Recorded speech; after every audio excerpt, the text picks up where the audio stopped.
Plum Aleksi. Këtë demonstrim po e bëjmë në kuadër të shërbimit këshillimor që bën Qendra ABA. Ndër të tjera, përveç shërbimeve dhe këshillimore që ofron për gjitha fushat e tjera të bujqësisë, ofron edhe shërbim konsulence për vletarët. Qendra ABA ndër të tjera, përveç se ofron artikuj divulgativ për vletarët dhe fermerët e gjitha kategorive, shërbime në Zoom, ka edhe atë që është rubrika Pyet ekspertin, që është një nga rubrikat ku gjithë secili për rastin ton vletritës, për çdo pyetje që ka brenda 24 orëve merr përgjigje për gjithçka i duhet. Sot do të flasim për një temë që është e këtij momenti, që është kontrolli pranveror i bletëve. Një muaj më parë, në fillim të muajit të shkurt, në 10 ditën e parë të muajit të shkurt, kemi folur për kontrollin e hershëm pranveror, që është një kontroll i niveleve të cekta, por që inventari i bletarisë për zonat e Shqipërisë mesme, zonat e ulta, për zonat me klimë mesdhetare, kryhet në muajin mars. Dhe ne jemi aktualisht në këtë moment të vitit për të bërë kontrollin e plot pranveror. Kontrolli plot pranveror konsiston fiks pari në vlerësimin e kolonive, nëse e kanë apo se kanë mbretreshën njëherë, sepse mund të jetë njëri nga defektet e daljes nga dimri, cila është cilësia e pjelljes që ka.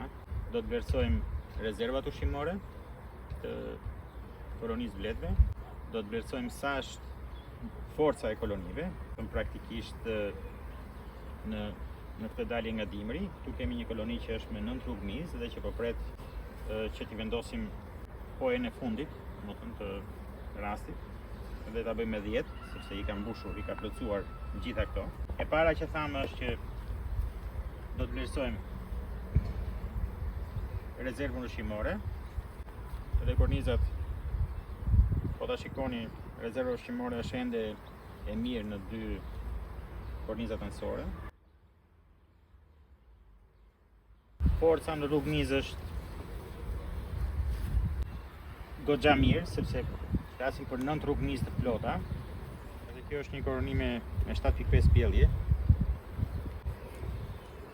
Në rastet kur bletari nuk ka arritur t'i kontrolloj, sepse klima po vjen me shumë ndryshime, kjo javë ka qenë me temperatura goxha të ulta të natës, nuk mundet që të përdoresh gjithmonë ushqim i lëngshëm, edhe përdoret i kombinuar ushqimin në formën e kandit, dhe njëkohësisht janë shtuar edhe 2 herë sherbet në parkun ku jemi deri tani.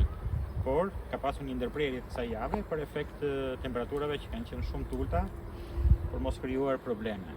Dhe në rastet kur bëhet kontrolli i pjelljes, realisht lëmshi dimëror ka qenë i pozicionuar në një rinkrah dhe zakonisht pozicionohet në qendër ose në pjesën ballore varësisht nga krahu që vjen këndi i diellit. Vletari duhet bëjë atë që quhet hyjzimi i pjelljeve për t'i kaluar pjelljet. Domethënë një rinkrah e lën atë pozicion dhe krahun tjetër pastaj të kornizës pasardhëse e merr dhe vendos nga gjithmonë kur kolonia është e plotësuar dhe e fuqishme. Sepse një koloni e dobët nuk arrin as ta mbulojë pjelljen. Njëri nga elementet është që vlerësohesh nëse e ka apo se ka mbretreshën. Këto janë të gjitha mbretreshat të vitit 2024, janë shumë cilësore dhe kjo koloni është shumë e rregullt, edhe pjelljen e ka shumë cilësore.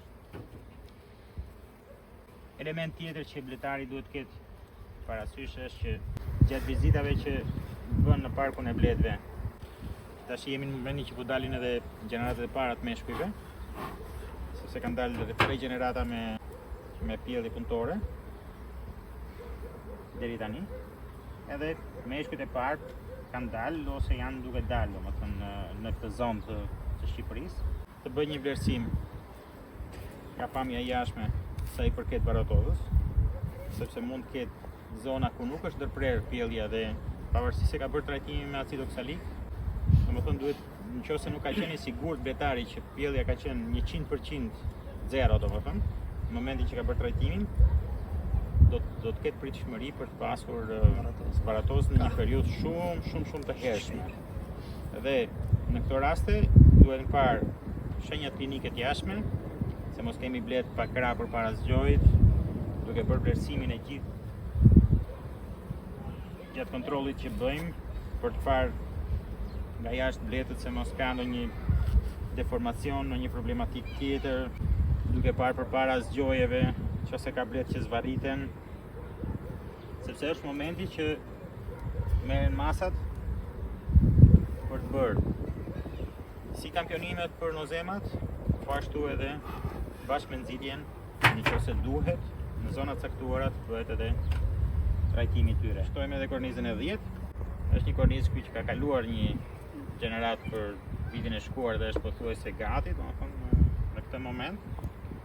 Edhe besoj se nga java e ardhshme mund të fillojnë edhe ndërtimet e kornizave të reja për ato që janë bletët e fuqishme. Varësisht gjithmonë edhe si shkon edhe kullota.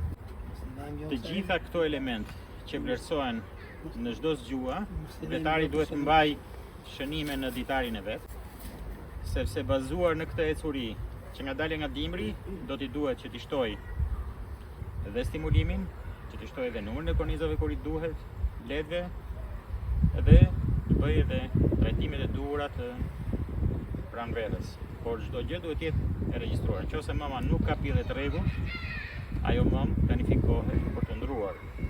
Nëse është një numër pjellësh i konsiderueshëm dhe nuk ka shtuar korniza, duhet shkruar sa korniza duhet shtoj dhe bazuar në këtë, nëse bleta është e plotësuar, kur është gati për të vendosur katër.